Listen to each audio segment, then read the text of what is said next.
তোমারি গুণগান, অন্ধগারে না শুধু তোমারি গুণগান। তুমি রহমান আল্লাহ, তুমি মেহেরবান। কখনো তোমাকে যদি হেদায়েতের আলো জ্বলে নিয়ে কাছে তুলি, বলেন আল্লাহু আকবার, আল্লাহু আকবার, আল্লাহু আকবার। কখনো তোমাকে যদি ভুলি, হেদায়েতের আলো জ্বলে নিয়ে কাছে তুলি, চাই দিও প্রিয়তম, চাই দিও প্রিয়তম, ও গো দয়াবান। তুমি রহমান,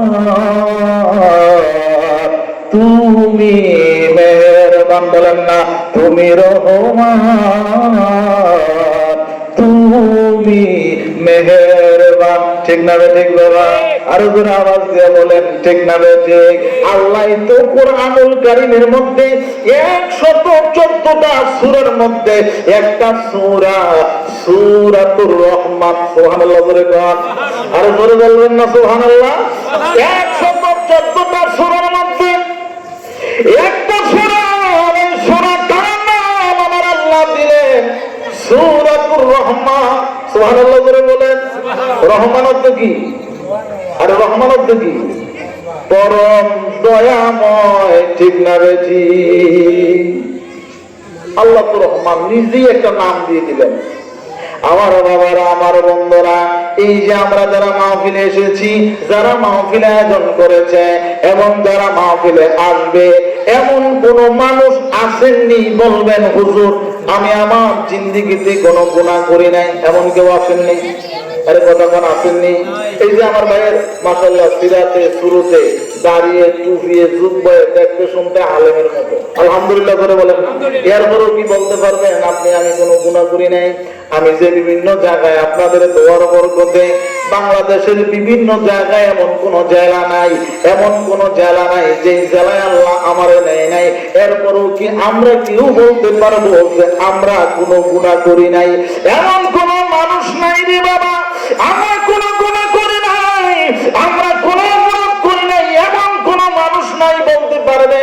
কেউ ছোট গুনাহ করেছে, কেউ বড় গুনাহ করেছে, কেউ গুনাহে সগীরা করছে, কেউ গুনাহে কবিরা করছে, কেউ বড় গুনাহ করছে, কেউ ছোট গুনাহ করছে, কেউ জাইনা করছে, কেউ না জাইনা করছে, নফসের তাড়নায় শয়তানের ধোঁকায় পড়ে এমন কোন মানুষ নাই আমরা কোনো গুনাহ করি নাই, এমন কোন মানুষ নাই আমরা কোনো অপরাধ করি নাই। কথা কোন ঠিক না বেজে?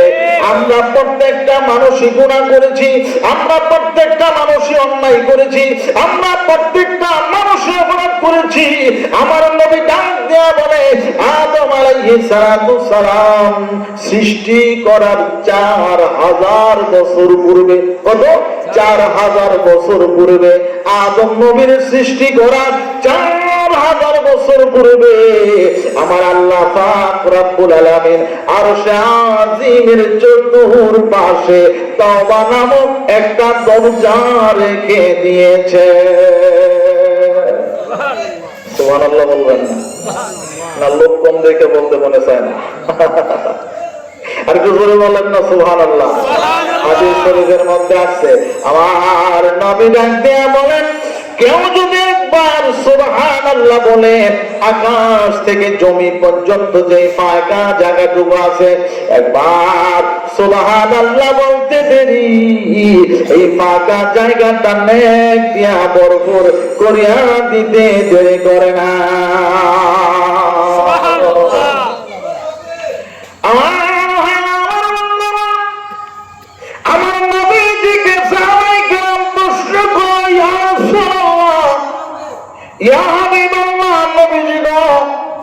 আমরা যে গুনাহ করি, আমরা যে অন্যায় করে অপরাধ করি, এই গুনাহ অন্যায় গুলো আমার আল্লাহ মাফ করার জন্য কোন দরজা রাখছে কিনা? সুবহানাল্লাহ বলেন, আগে জোরে বলেন না সুবহানাল্লাহ।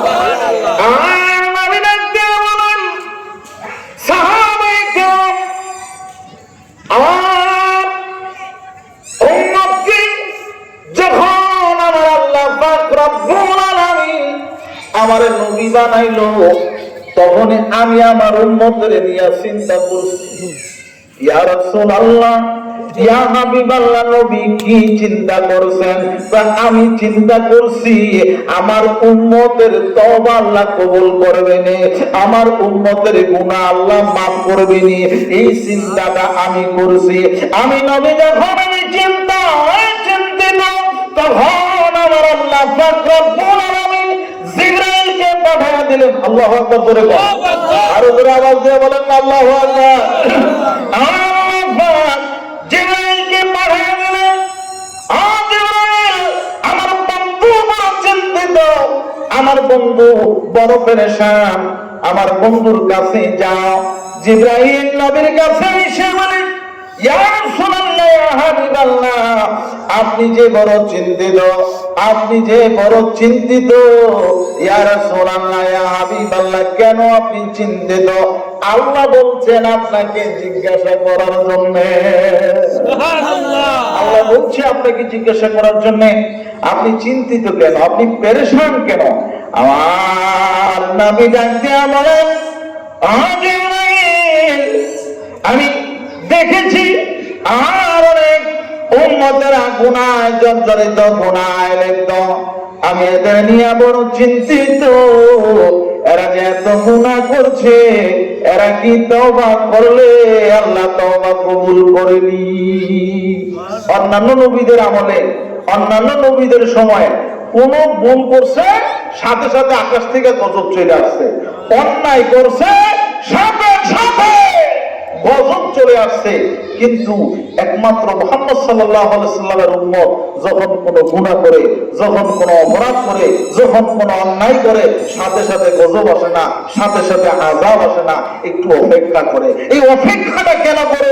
এই অপেক্ষাটা করে আমার নবী মুহাম্মদ রাসূলুল্লাহ সাল্লাল্লাহু আলাইহি ওয়াসাল্লামের দুয়ার বরকতে। জোরে বলেন সুবহানাল্লাহ, সুবহানাল্লাহ, আর জোরে আওয়াজ দিয়ে বলেন না সুবহানাল্লাহ, সুবহানাল্লাহ। আমরা দেখবেন আগে যখন কুরবানি দিত, আকাশ থেকে আগুন এসে কুরবানির পশুরে জ্বালিয়ে দিত, কিন্তু এখন আমরা যে কুরবানি দেই, আল্লাহ কুরবানি দাও, কিন্তু জ্বালায়া পশু জ্বালায়া দিতাম না, যাতে তুমি মানুষের কাছে লজ্জিত হও, যাতে তুমি বান্দার কাছে লজ্জা পাও।